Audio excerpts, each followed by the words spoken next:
America, Israel, Iran యుద్ధానికి నెల రోజులు గడిచాయి. ఈ నెల రోజుల్లో యుద్ధం తీరుతెన్నులే కాదు, మిడిల్ ఈస్ట్లో రాజకీయ ముఖచిత్రం తారుమారైంది. ఇటు ఇరాన్లో జాతీయవాదం బలపడి ప్రభుత్వానికి జనం మద్దతు పెరుగుతుంటే, అటు అమెరికాలో ట్రంప్ తీరుపై తీవ్రమైన ప్రజాగ్రహం కనబడుతోంది. ఆర్థికంగా, ఆయుధపరంగా, సైనికంగా అతి బలమైన ట్రంప్ మాస్టర్ ప్లాన్ ఎక్కడ బెడిసికొట్టింది? Iran supreme leader Ayatollah Ali Khamenei లాంటి పెద్ద తలకాయల్నే లేపేశాం. ఇక యుద్ధం ముగిసిందన్న ట్రంప్నకు అది అంతం కాదు, ఆరంభమన్న సంగతి ఇప్పుడు అర్థమవుతోందా? ఈ నెల రోజుల్లో సీన్ మొత్తం ఎలా రివర్స్ అయింది? ఇటు ఇరాన్ ప్రభుత్వానికి పెరిగిన జనం మద్దతు, అటు అమెరికాలో ట్రంప్ తీరుపై తీవ్ర ప్రజాగ్రహం. నెల రోజుల యుద్ధంలో అంతా తారుమారు. ట్రంప్ వేసిన మాస్టర్ ప్లాన్ బాగా బెడిసి కొట్టిందా? అమెరికా, ఇజ్రాయెల్, ఇరాన్ యుద్ధానికి నెల రోజులు గడిచాయి. ఈ నెల రోజుల్లో యుద్ధం తీరుతెన్నులే కాదు, మిడిల్ ఈస్ట్లో రాజకీయ ముఖచిత్రం ఊహించని విధంగా మలుపులు తిరిగి మారిపోయింది. ఈ ఏడాది ఫిబ్రవరి 28న ఇరాన్పై అమెరికా, ఇజ్రాయెల్ జరిపిన భీకర దాడుల్లో Iran supreme leader Ayatollah Ali Khamenei సహా పలువురు కీలక కమాండర్లు, ఆర్మీ అధికారులు, ప్రభుత్వాన్ని నడిపించే నేతలు కన్నుమూశారు. పెద్ద తలకాయల్నే లేపేశాం, ఇక యుద్ధం ముగిసినట్లేనని అమెరికా అధ్యక్షుడు ట్రంప్ సహా ప్రపంచం అనుకుంది. కానీ అది అంతం కాదు. అక్కడ్నుంచే అసలు యుద్ధం ఆరంభమన్న సంగతి నెల రోజులు గడిచాక గానీ ప్రపంచం అర్థం చేసుకోలేకపోయింది. ఈ నెల రోజుల్లో సీన్ మొత్తం రివర్స్ అయింది.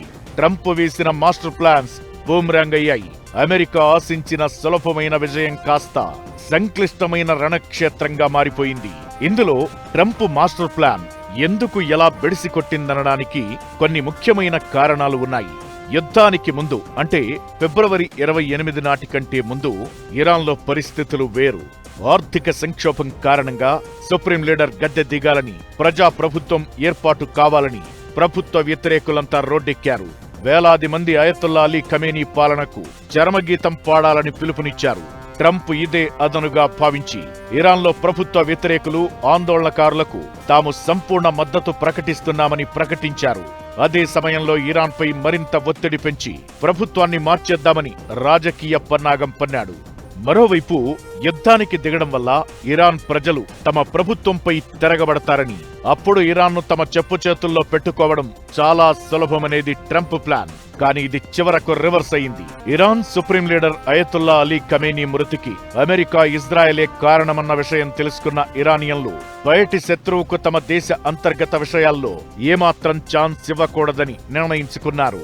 ప్రభుత్వ వ్యతిరేక నిరసనకారులు కూడా ఇరాన్లో ఒక్కటయ్యారు. పైగా స్కూళ్లు, ఆస్పత్రుల్లాంటి సున్నితమైన ప్రాంతాలపై అమెరికా, ఇజ్రాయెల్ సంయుక్తంగా చేసిన దాడుల్లో వందల మంది అమాయకులు ప్రాణాలు కోల్పోయారు. ఇందులో దాదాపు 200 మందికి పైగా చిన్నారులే ఉన్నారు. మీనాబ్ నగరంలోని ఒక పాఠశాలపై జరిగిన దాడి ఘటనలో 170 మంది విద్యార్థినులు ప్రాణాలు వదిలారు.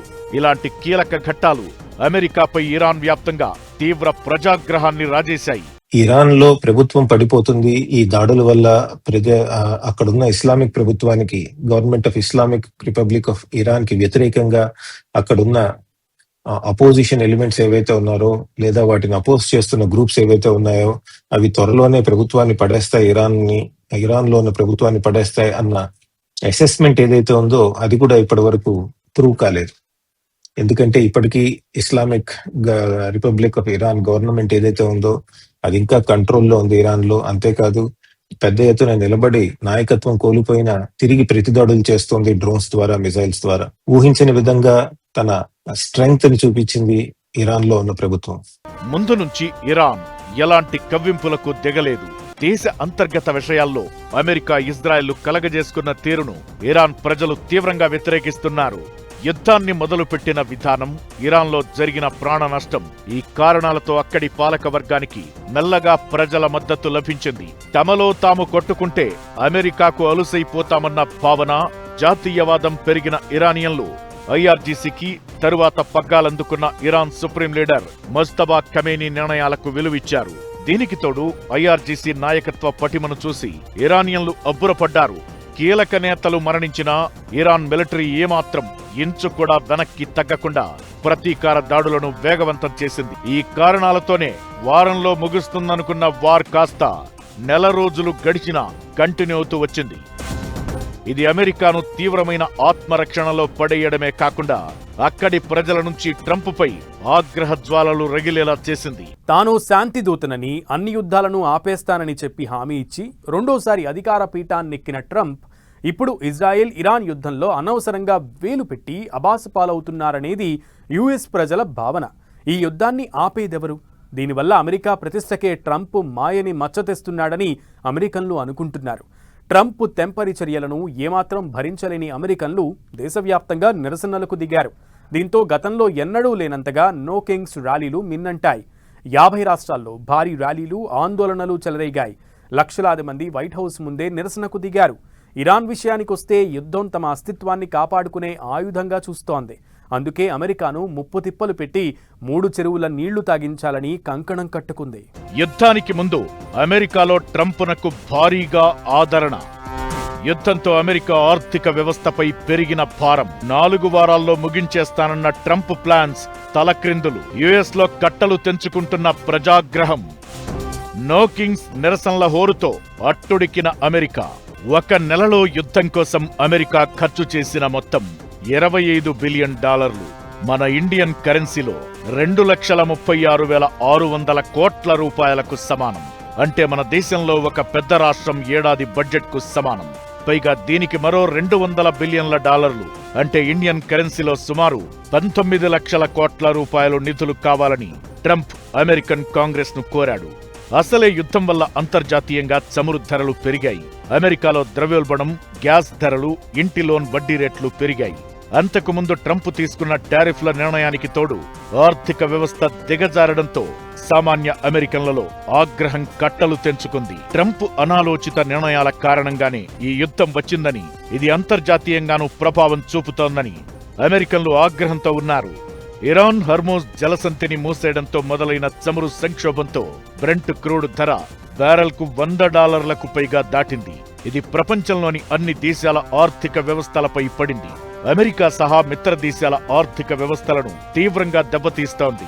హర్మోజ్ ను తెరిపించడంలో ట్రంప్ విఫలమయ్యాడని నాటో, ఇతర మిత్ర దేశాలన్నీ ట్రంప్ తీరును తప్పుబడుతున్నాయి. బ్రిటన్ లాంటి దేశాలు ఈ యుద్ధానికి తమ సైనిక స్థావరాలను ఇవ్వడానికి నిరాకరించాయి. ఇది అమెరికాకు పెద్ద ఝలకిచ్చినట్లయింది. ఒంటరిగా ఇజ్రాయెల్ లాంటి చిన్న దేశం కోసం అగ్రరాజ్యం పోరాడాల్సి రావడంతో అమెరికాపై ఆర్థిక సైనిక భారం పెరిగింది. పైగా ట్రంప్ అసలెందుకు యుద్ధం చేస్తున్నాడన్న క్లారిటీ లేదని అమెరికన్లు చాలా మంది భావిస్తున్నారు. ఇరాన్లో పాలన మార్పు కోసమా, లేక అక్కడి అణు కేంద్రాలను విధ్వంసం చెయ్యడానికా అనే విషయంలో ట్రంప్ వైఖరి స్పష్టంగా లేదు. యుద్ధం విషయంలో ఐఆర్జీసీకి ఒక క్లారిటీ ఉంది.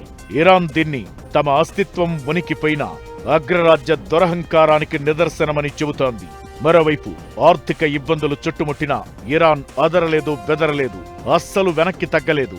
విజయమో వీర స్వర్గమో అన్నట్లు యుద్ధం వైపే అడుగులు వేస్తున్నాయి. కానీ ట్రంప్కే దీనిపై ఒక క్లారిటీ లేదు. ఒకసారి యుద్ధం ముగిసిందంటాడు, మరోసారి భారీ దాడులు చేస్తామని హెచ్చరిస్తాడు, ఇంకోసారి యుద్ధానికి చిన్న బ్రేక్ ఇస్తున్నానంటాడు.